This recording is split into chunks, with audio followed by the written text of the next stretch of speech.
Thank you, Shivaji. I hope you will take the same national spirit to Tamil Nadu also. And now, Sri Sanjay Singh ji.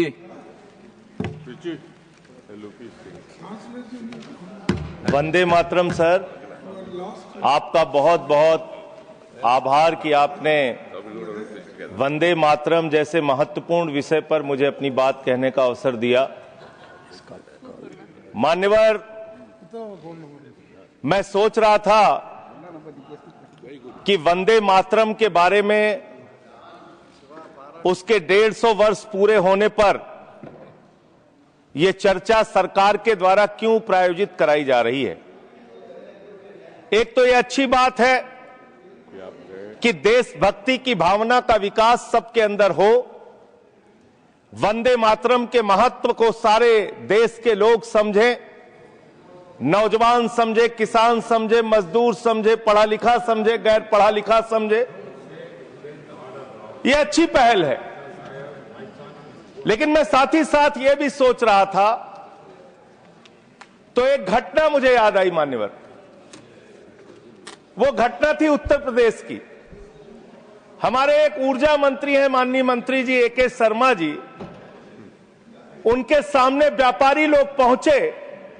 उन्होंने कहा 21 घंटे से light नहीं आ रही, 21 घंटे से लाइट नहीं आ रही, व्यापार बर्बाद हो रहा है, बच्चे रो रहे हैं, हमको गर्मी में बिजली दे दो। मंत्री जी ने कहा जय श्री राम, बजरंगबली की जय, और गाड़ी में बैठ के चले गए।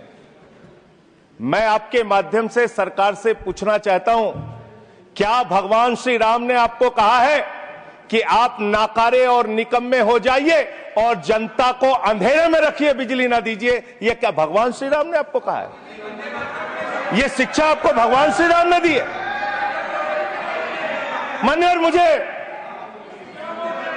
वंदे मातरम आम आदमी पार्टी की रैलियों में, आम आदमी पार्टी की सभाओं में भारत माता की जय और वंदे मातरम जोर जोर से लगाए जाते हैं। किसी दिन लगाने का मन हो तो आ जाना हमारी पार्टी के कार्यक्रम में, आपसे ज्यादा तेजी के साथ वहां पर वंदे मातरम लगाएंगे। सदन में भी लगाना चाहते हो लगाओ।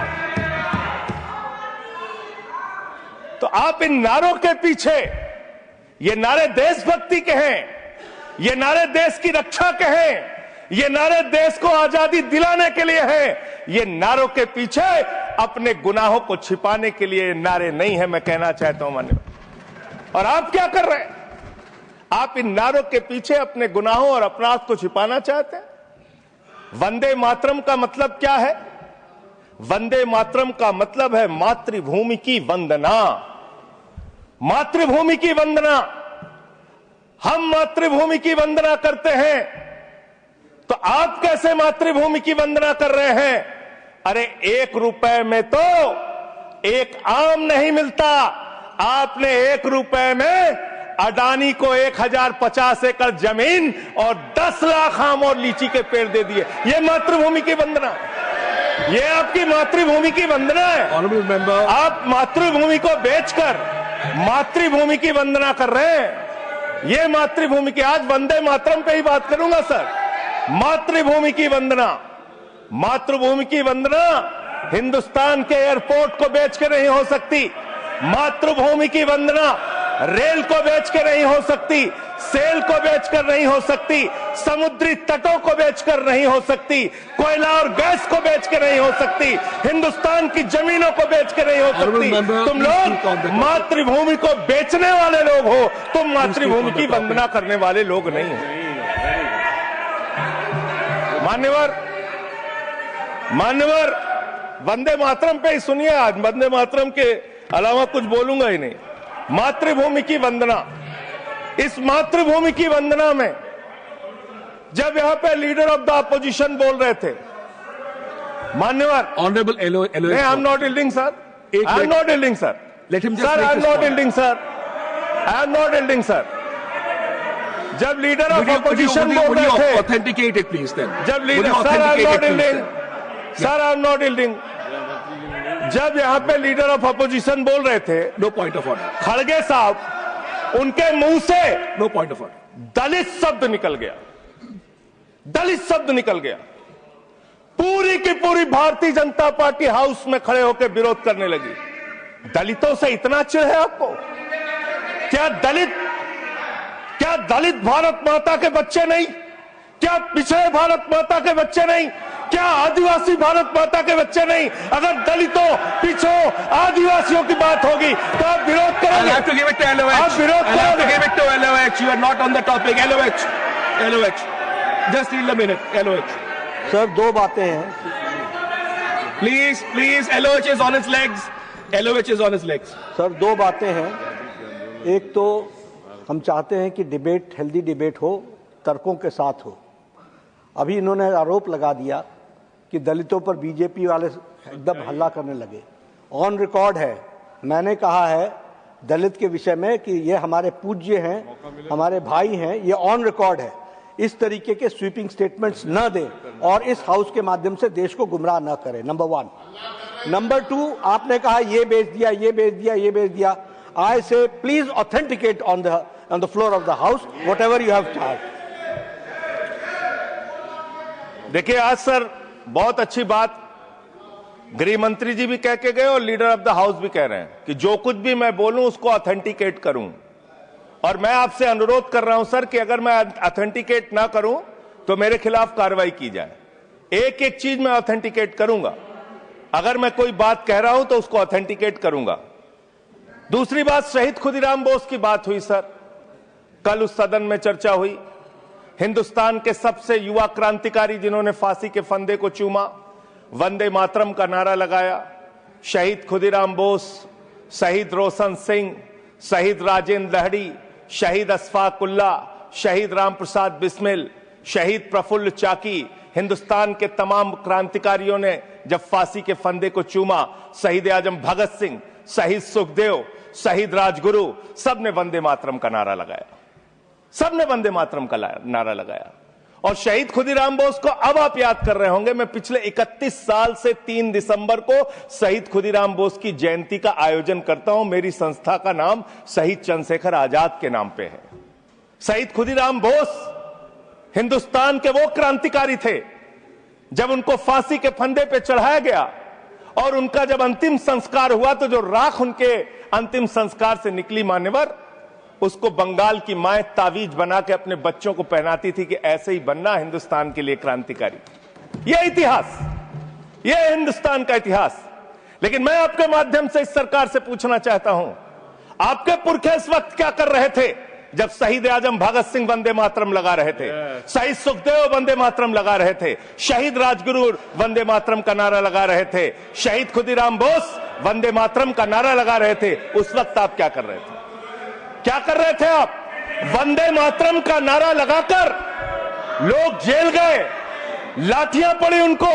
मैं आपके माध्यम से इस सरकार से पूछना चाहता हूं, आरएसएस के 4 लोगों का नाम बताओ जो वंदे मातरम नारा लगा के जेल गए। उनका नाम बताओ आप। 4 लोगों का नाम बताओ आप। अपने 4 पुरखों का नाम आप बताओ। आप नहीं बता सकते क्योंकि आजादी के आंदोलन में आपका कोई इतिहास नहीं। आजादी के आंदोलन में आपका कोई इतिहास नहीं, यही आपकी कुंठा है।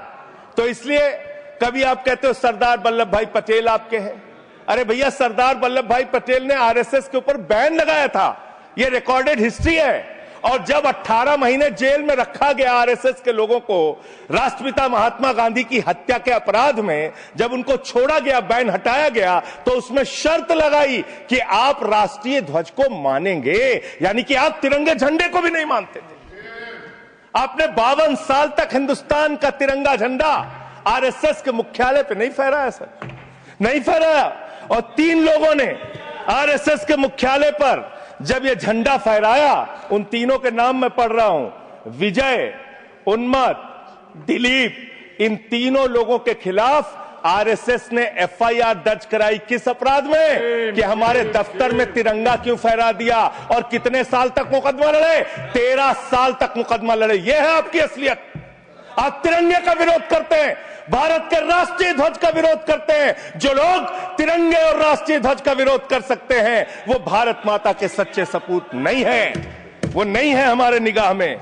और मैं आपको बताता हूं sir,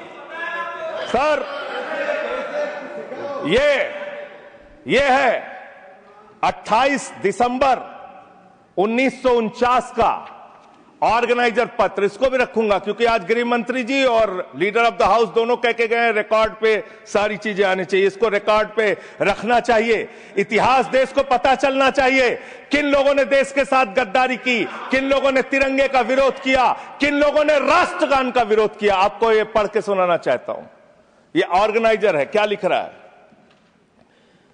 what is the moral sanction behind government's choice of Jan Gana Man, except that it can be made an item of entertainment.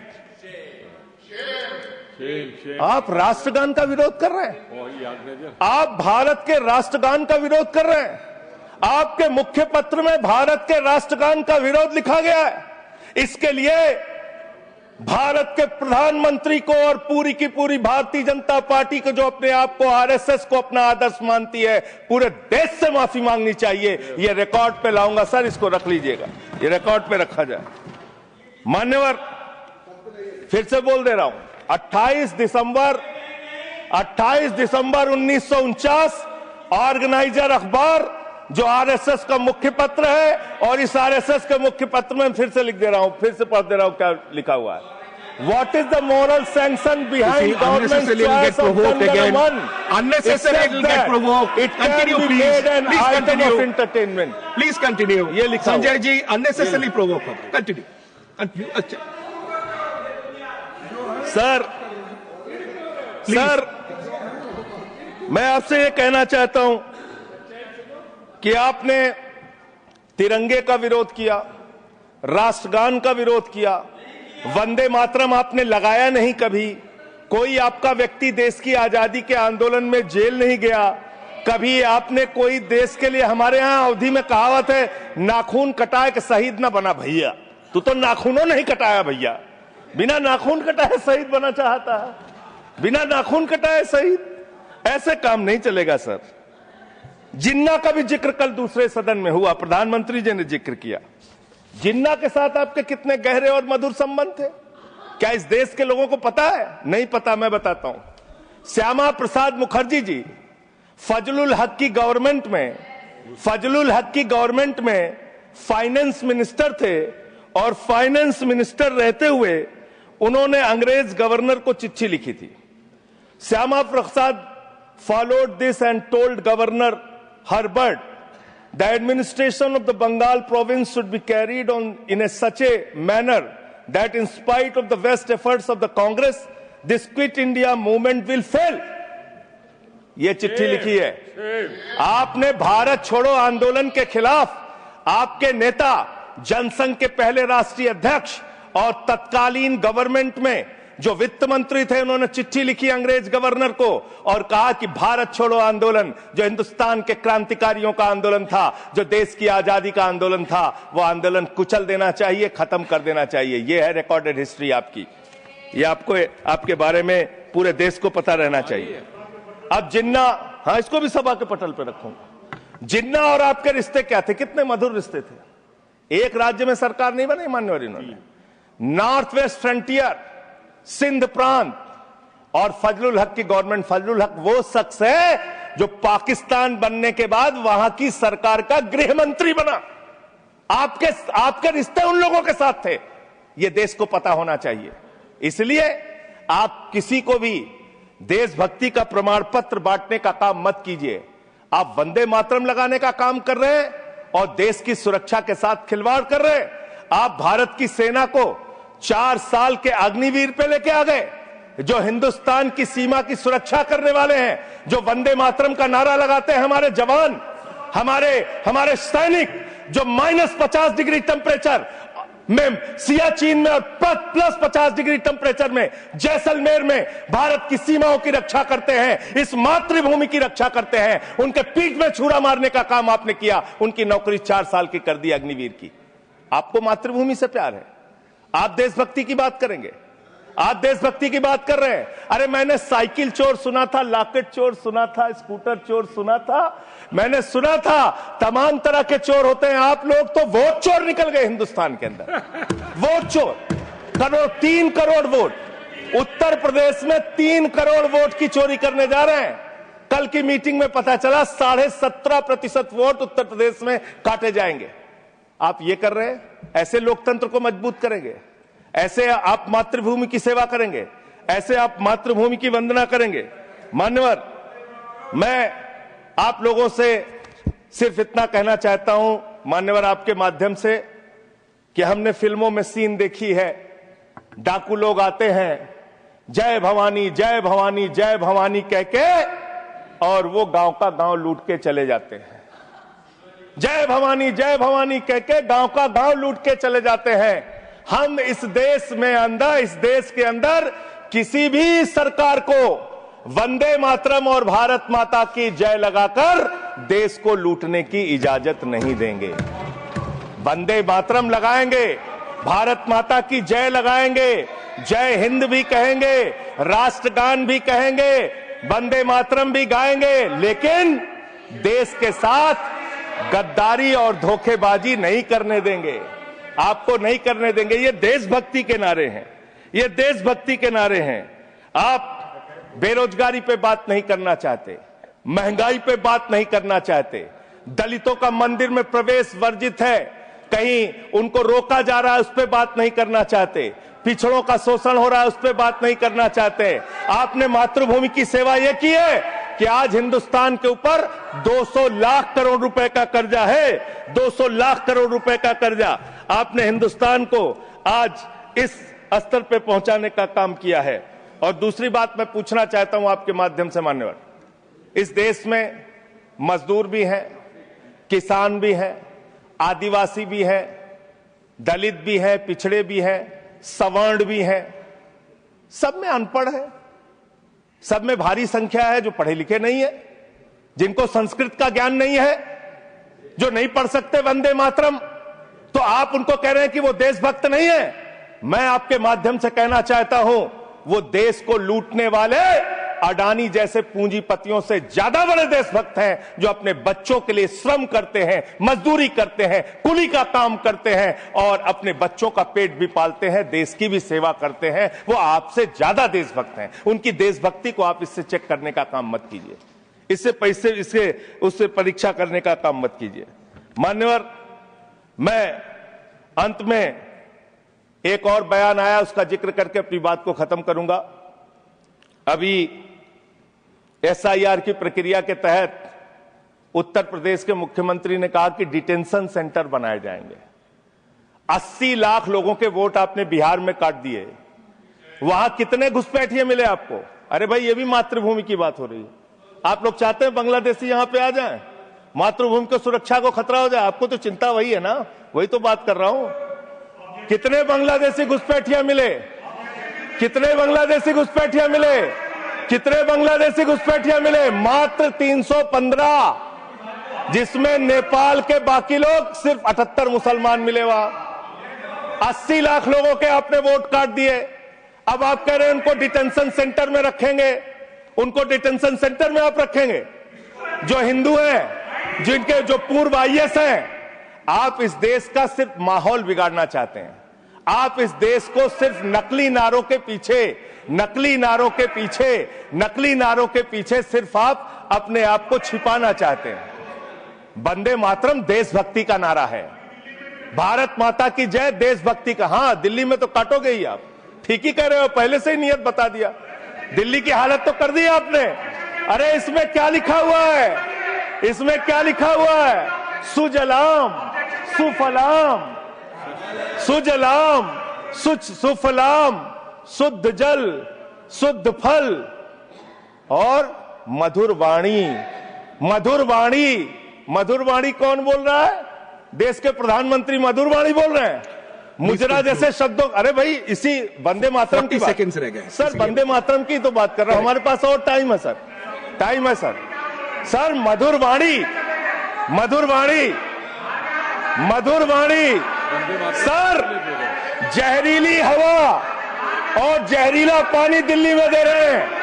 हमारे पूर्वांचल के भाइयों के ऊपर बुलडोजर चला रहे हैं। सर मेरे टाइम में से काट लीजिएगा, पार्टी टाइम में से काट लीजिएगा, प्लीज पार्टी टाइम में से काट लीजिएगा। सर हमारी Please, पार्टी का please. टाइम 24 मिनट है। Please, 1 second, 1 second, 1 second. Delhi Sanjay को- जी, Sanjay जी, 1 दिल्ली second, को आपने- 1 second, 1 second, honorable अभी 10 members, महीने- honorable अरे बैठ जाओ, members, 1 बच्चों second. शांत हो जाओ। माननीय संजय जी, बच्चों माननीय शांत। संजय जी, माननीय संजय बच्चों जी, शांत। कंक्लूड करिए, आपका सर, समय खत्म अरे हो रहा मैं है। चौ- It'll sir, continue. 24 Please, minute मेरा please, time है। Please, मैं अपने माननीय time- Neeraj ji, please, he's concluding. Please conclude. 10 seconds, sir. Please conclude. आपका समय समाप्त हो गया है। सर, मेरी पार्टी का समय 24 मिनट है। ठीक है। मेरी पार्टी का समय 24 मिनट है। और कोई स्पीकर नहीं है आपके? स्पीकर एक और है, उनमें से आप काट लीजिएगा समय। मैं कह रहा हूं Conclude ना, करिए, conclude. हाँ, ये हमारा अधिकार है, पार्टी का अधिकार है। तो मान्यवर, 10 महीने में आपने दिल्ली की वो हालत कर दी, जहरीली हवा यहां पर आने लगी। दिल्ली को आपने दुनिया का सबसे प्रदूषित शहर बना दिया।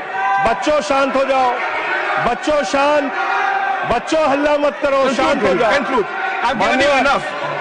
अरे एक Conclude मुख्यमंत्री करिए। इन्होंने बनाया है। Conclude करिए। सर, एक मुख्यमंत्री बनाया इन्होंने। Please, खत्म कर रहा हूं। please. एक मुख्यमंत्री बनाया है जिसको ये नहीं मालूम कि AQI होता क्या है। Conclude करिए। वो टेम्परेचर बता रही है। ये हालत है। Thank you. तो इसलिए मैं अंत में इन्हीं लाइनों के साथ कि पहले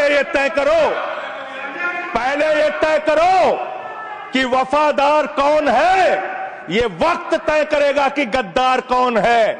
ये वक्त तय करेगा कि गद्दार कौन है। पहले Thank ये you. तय करो कि वफादार कौन है। ये वक्त तय करेगा कि गद्दार कौन है। वंदे Thank you. Vande Thank you. Vande Thank you. वंदे वंदे वंदे वंदे वंदे। कोई बीजेपी वाला वंदे मातरम नहीं लगाया sir. Thank you. Thank you.